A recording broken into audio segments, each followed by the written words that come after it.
Hello, everyone. Welcome to the Trucking Tower podcast. I'm very excited to be joined today by Ryan Purcell, who is the Senior Director, ESG and Supply Chain at Coupa Software. How are you doing today, Ryan? Doing very well. Excited to be here. Well, thanks for joining me today. You know, we're going to be talking about moving from ESG Goals to ESG Action. And we both share a passion in this area. We both have an industrial engineering degree as well. I was really looking forward to having you on the show. Just to kick things off, I'd like to give a special shout out to our sponsor, CyberFuels. If you're looking to reduce the amount of money you spend on fuel by 26 to 95 cents a gallon, along with reducing emissions at combustion and reducing repairs, please be sure and click on that link below.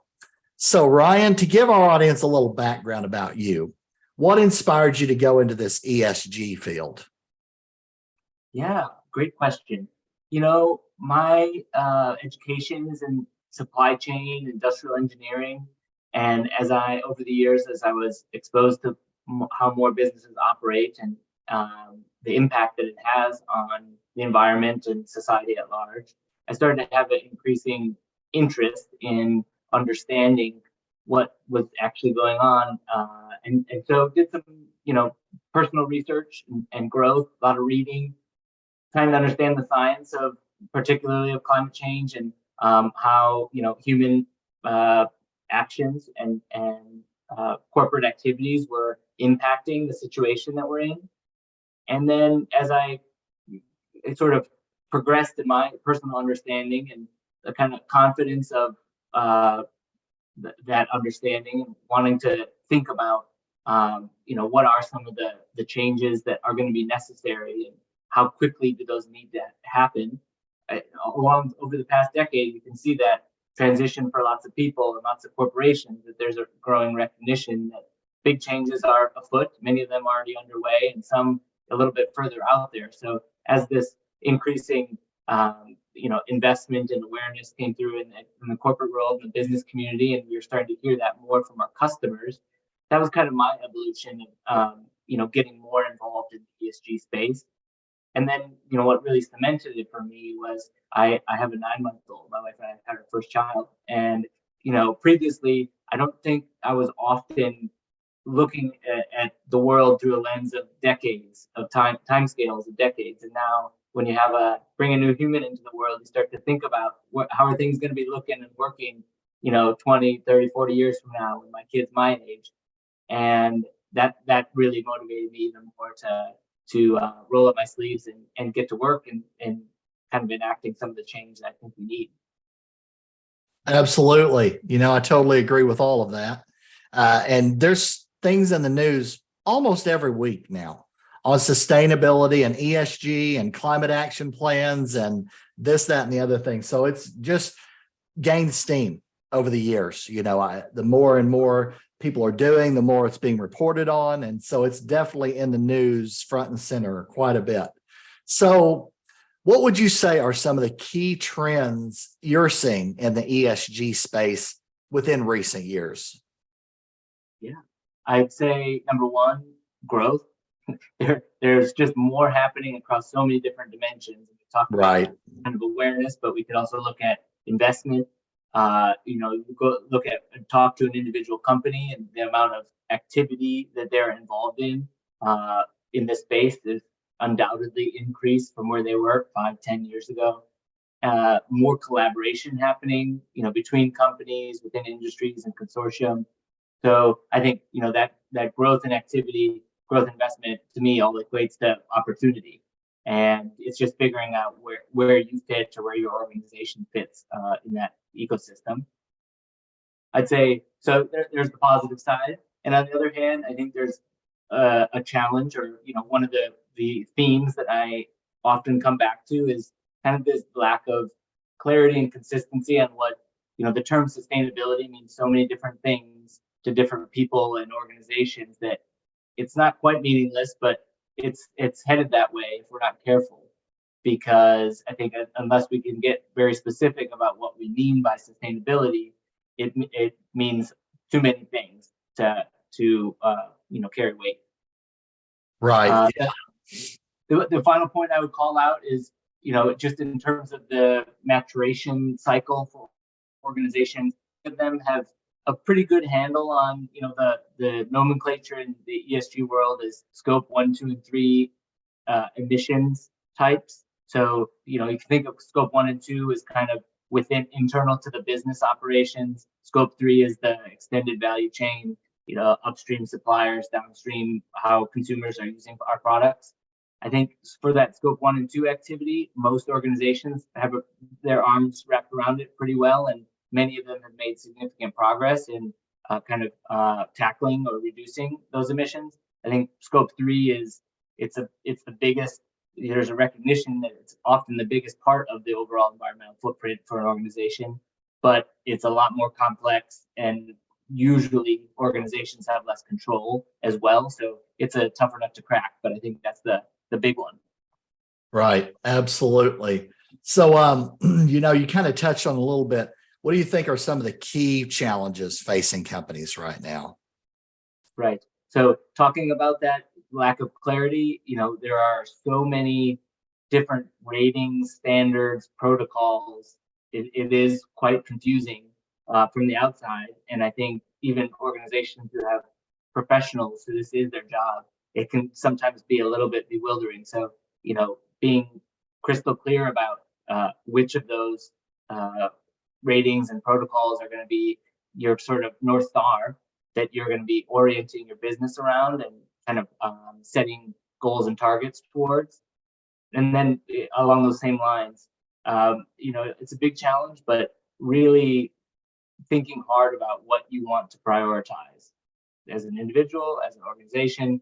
If you want to have that impact, you got to realize you're not going to be able to do everything because there's too much to do alone.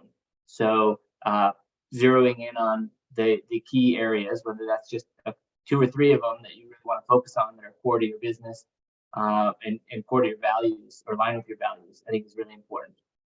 And then finally, I just note that, right now, I think for a lot of companies, they think of ESG as this sort of, we run our business and then we have this separate thing that's ESG, how we interact with the world. And I think we need to think about bringing them together. How do we bake in these ESG priorities into the business functions that exist and have them own it? Because that's the only way we're going to get the change and have it stick. Right. Absolutely. I had a mentor I worked for. He would say, don't try and boil the ocean. I like it. Pick your battles and what you're going to do and go and do it rather than saying there's so many things we could do. And then you don't end up getting traction in anything, basically. Right. Or analysis paralysis sometimes happens. But I love that expression. Don't try and boil the ocean. Just go do the things you can do to affect change. And before you know it, you'll have a lot of change done. So I always love that expression. On the flip side of challenges, what are 2 or 3 keys to success in overcoming the challenges? Yeah, I think I'm really hammering at these here, but that clarity of purpose and clarity of goals.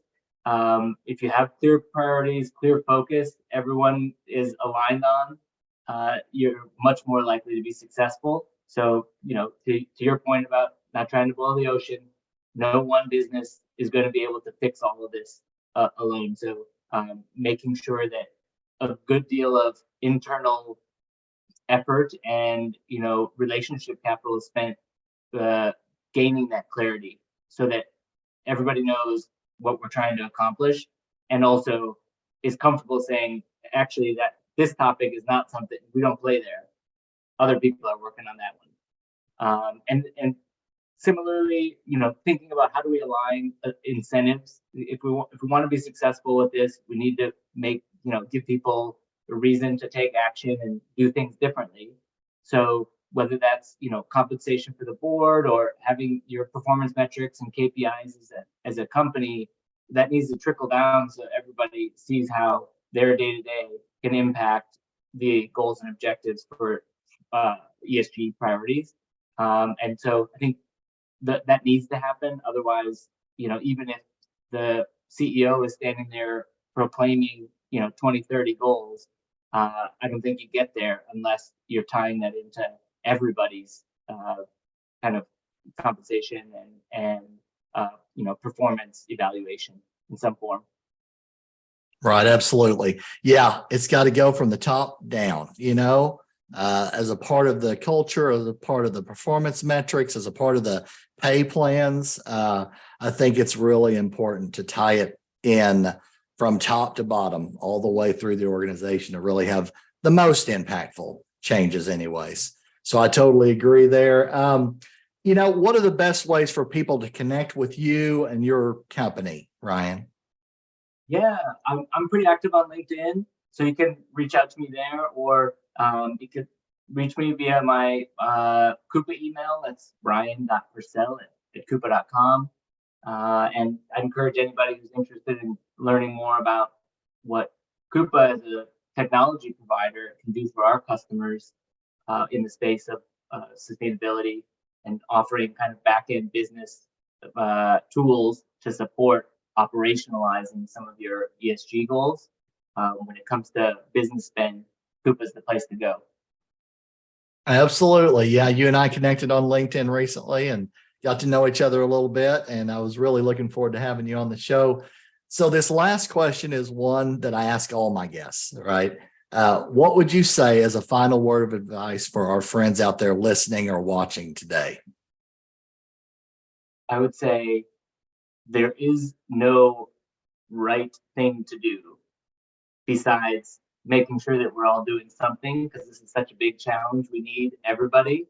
So find the thing that speaks to you and motivates you, because we can't all do everything, but we can all do something.